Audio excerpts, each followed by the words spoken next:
అలా చీకటి పడుతూ ఉంటే సడన్గా వాన వస్తూ ఉంటుంది.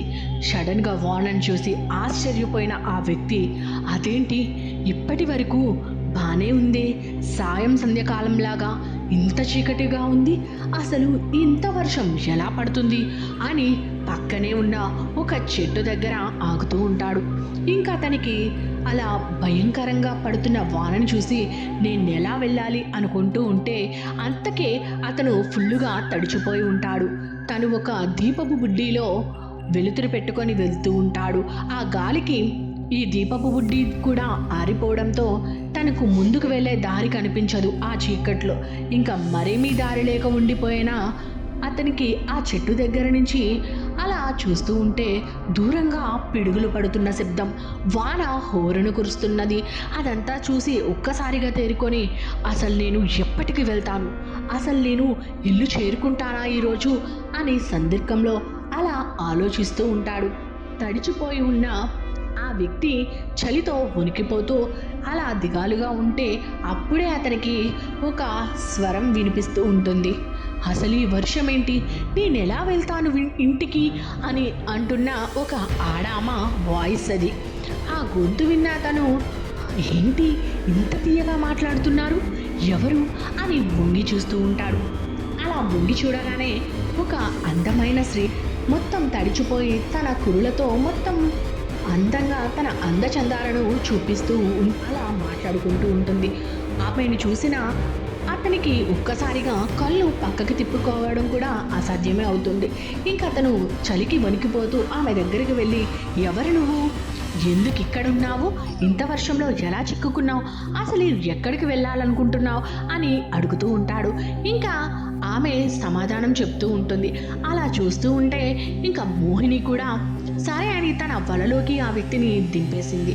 దాంతో ఇంకా ఒక్కసారిగా ఆ మోహిని ఎప్పుడైతే ఇతను తనని కావాలనుకుంటున్నాడో అప్పుడే తన నిజ స్వరూపానికి వచ్చి పెద్ద రక్త పిశాచిలా మారి అతడిని చంపి మొత్తం రక్తం పీల్చేస్తుంది. ఇంకా ఎముకల గూడిని మాత్రం అక్కడే వదిలిపెట్టి వెళ్ళిపోతుంది. ఇది మొదలు ఆ ఊరిలో చాలా వరకు ఇలాంటి చావులే కనిపించసాగాయి. అసలు ఆ చావులని ఎలా అరికట్టాలా అంటూ మా గురువు గారు మేము చాలా యజ్ఞ హోమాలు, చాలా పూజలే చేశాం, కానీ ఎవరి వల్ల కాలేదు. ఆ మోహిని మా గురువర్యులను కూడా అంతం చేసింది, కానీ ఆ మోహినిని ఏం చేయాలో అర్థం కావట్లేదు.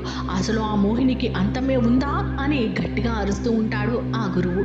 ఆదిత్య మాత్రం ఇవేమీ పట్టించుకోకుండా వాళ్ళ గురువు చెప్పిన మోహిని అందాల గురించి ఆలోచిస్తూ, గురువర్య మరి ఆ మోహినికి అంతమంటూ లేదా, ఆమెను సంతృప్తి పరిచేవాళ్ళు ఈ భూమి మీదే లేరా అని అడుగుతూ ఉంటాడు. మోహినికి అంతం ఆ ప్రత్యంగిరి మాత వల్లే జరుగుతుంటుంది. ఆ ప్రత్యంగిరి మాత శిష్యులమైన మనం మాత్రమే ఆ మోహినిని కట్టుదిట్టం చేయగలము, కానీ ఆ మోహినిని వధించలేము. అందువలనే ఆ మోహినికి మనకి పెద్ద సమరమే జరుగుతూ ఉంటుంది అని చెప్తూ ఉంటాడు ఆ గురువు. ఇంకా గురువర్య మీరిలా చెప్తూ ఉన్నారు, కానీ ఆ మోహినికి సంతృప్తి పరిస్తే ఏం జరుగుతుంది అంటాడు ఆదిత్య.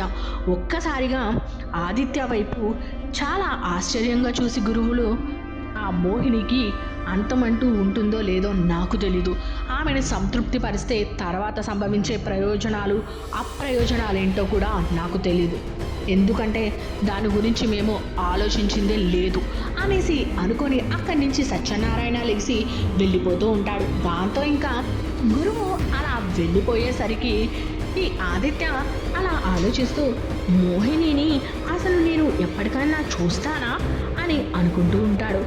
అలా అనుకుంటూ ఆలోచిస్తూ మోహిని అంత అందగత్త అని ఇంకా మోహిని జాసలోనే ఉంటూ ఉంటాడు. ఇంకా ఇలా మోహిని జాసలోనే ఉన్న ఆ ఆదిత్యని ఎవరు రక్షిస్తారు, అసలు ఆదిత్య మోహిని గురించి ఎందుకంతలా ఆలోచిస్తున్నాడు, ఆదిత్యకి మోహినికి మధ్య ఉన్న సంబంధం ఏంటి అనేది నెక్స్ట్ ఎపిసోడ్లో చూద్దాం.